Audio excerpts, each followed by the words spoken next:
Okay, but by sun, first day at birthday, by one, we probably,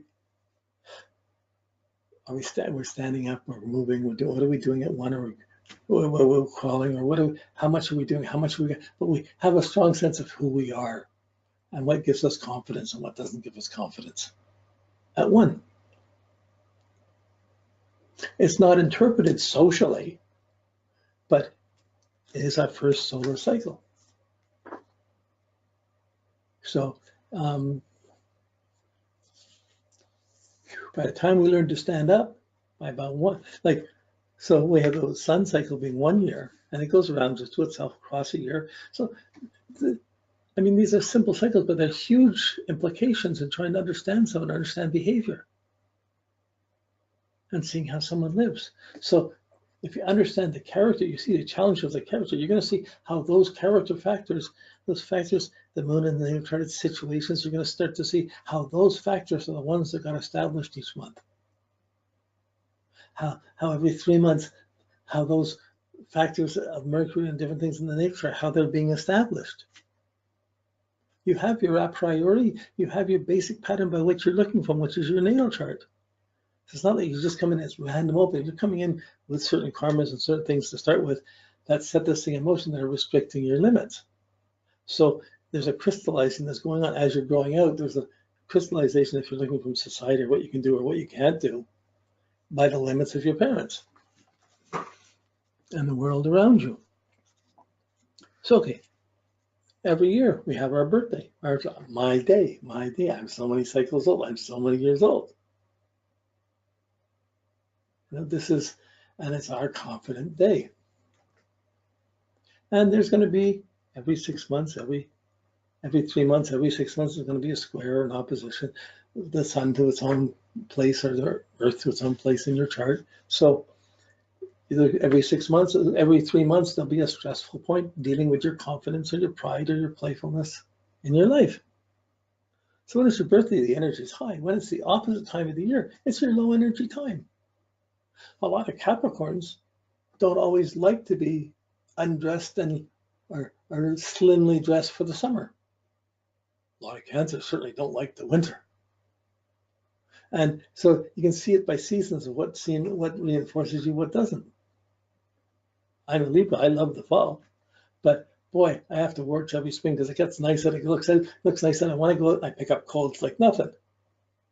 In the springtime, I get through the winter, but I go on impulse and it doesn't work it's opposite my sun.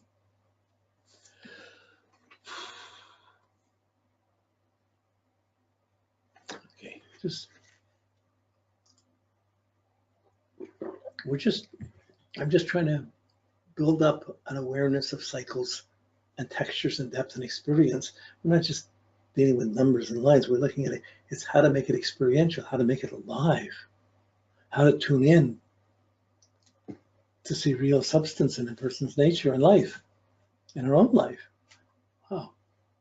Usually when someone gets a chart done because some of the problem there, they're coming and they want to see if they can get around it, and they're looking for a plan in context to one thing. And sometimes you have to get beyond that and get back to basic primal things that are going on to see how they're affecting and enhancing or unenhancing the circumstances.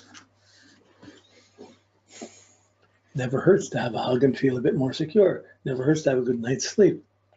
Never hurts to just collect your thoughts and get your memories and your thoughts together. Think about things for a while.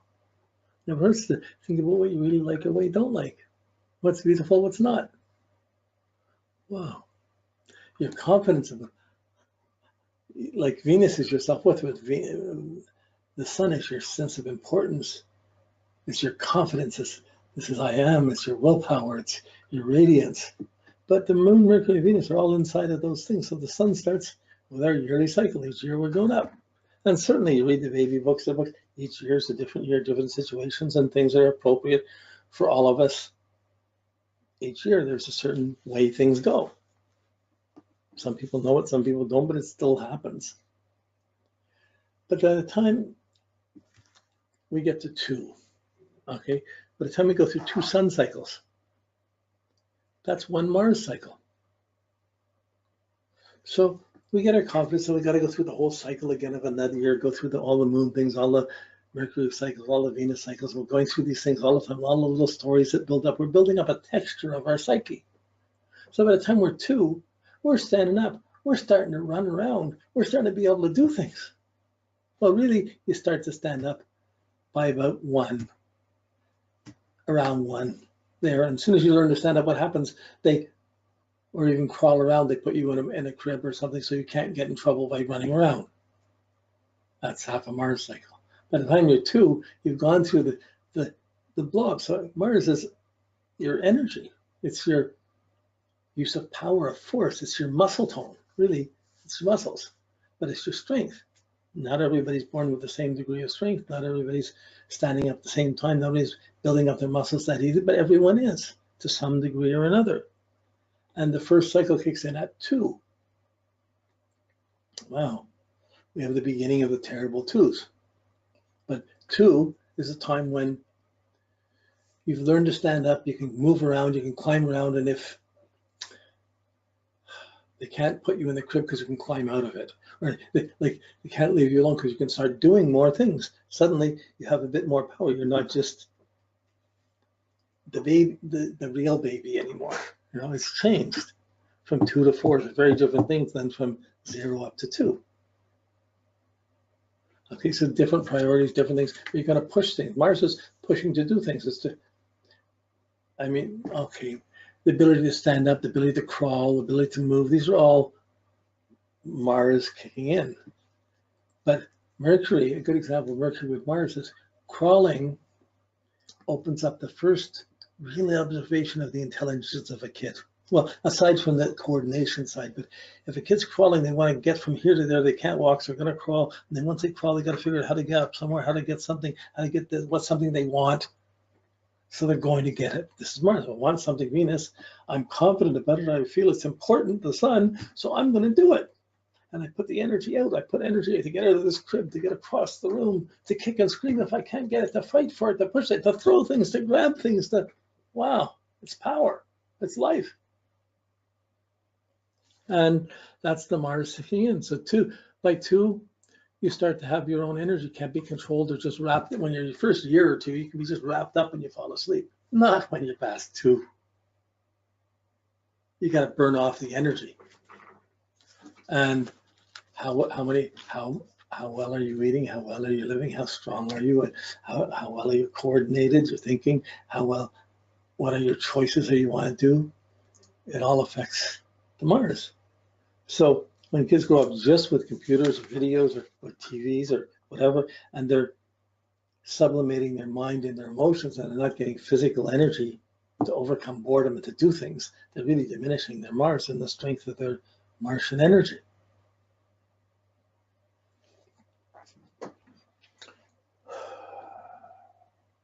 Okay, so then you start looking 2, then at 4, there's a whole nother cycle.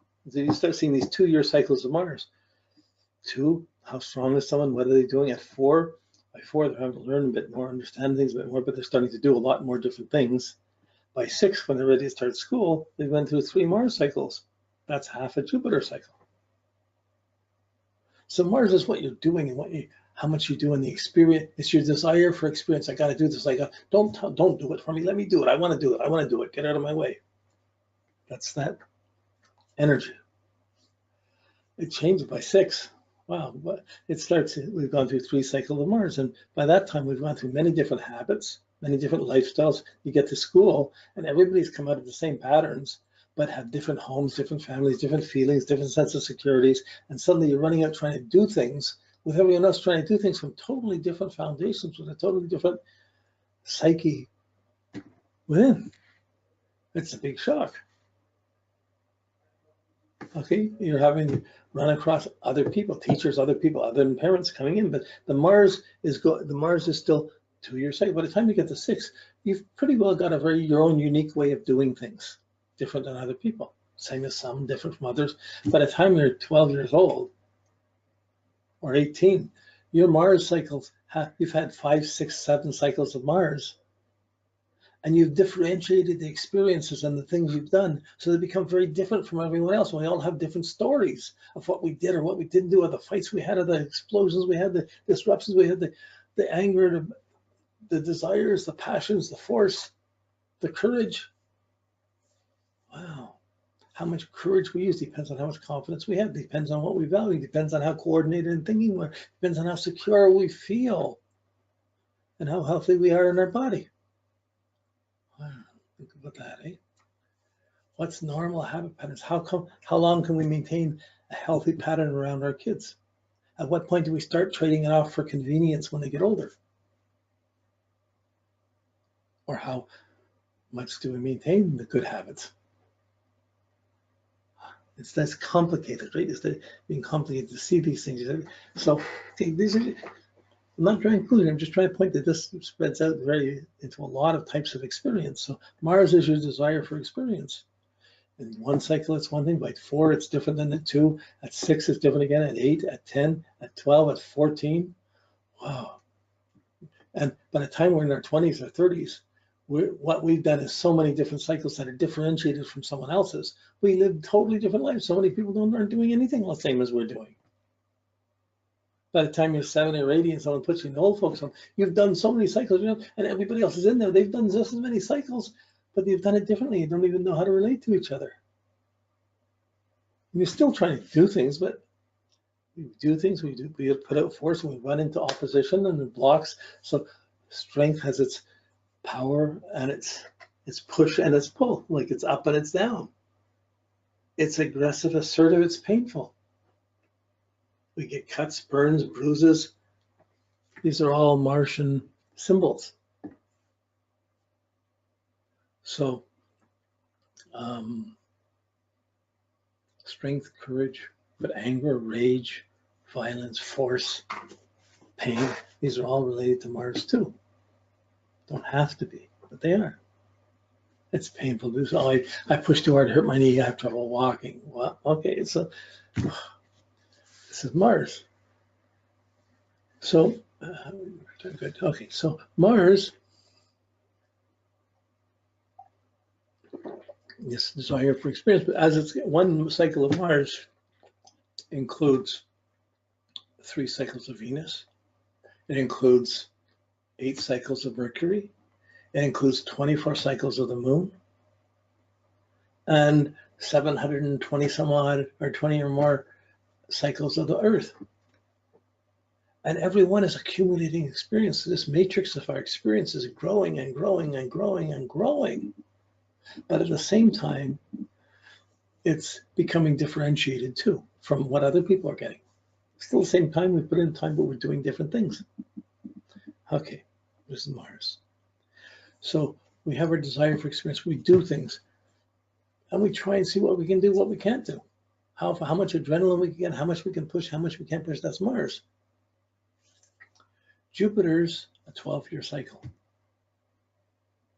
And Jupiter, it's half of it's 6 years, half of it's a quarter of it's 3 years. So every 3 years, there's a crisis in Jupiter. Every 6 months, there's a crisis with Mars. Every 3 months, there's a crisis with the Sun. Every 2 or 3 weeks, there's a crisis with Venus. And every couple of weeks with Mercury. And every week with Moon.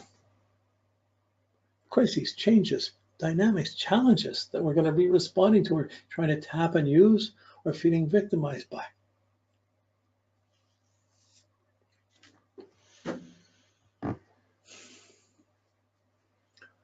I mean, if people even had some sense of awareness of this, and before they brought up a kid, wow, it would make such a difference of bringing up a kid. But most people don't have kids because they're aware. They have kids because they're passionate and they're desiring and they want things, and it happens. And oops, it's starting. And then you're doing what you can within the midst of things without really knowing the repercussions of a bad habit.